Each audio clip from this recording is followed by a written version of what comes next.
নরম আচরণ দিয়ে যেটা অর্জন করা যায়, কঠোরতা দিয়ে সেটা পারা যায় না।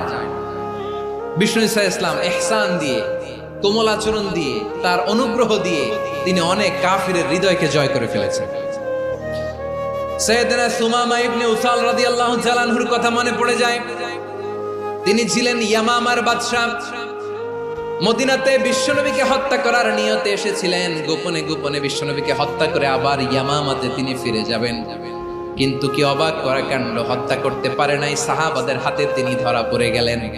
সাইয়েদনা সুমামা ইবনে উসাল রাদিয়াল্লাহু তাআলা আনহু হত্যার নিয়তে আসলেন, কিন্তু হত্যা করতে পারলেন না। সাহাবারা ওনাকে ধরে ফেললেন, ধরে মসজিদে নববীর পিলারের মধ্যে বেঁধে রাখলেন।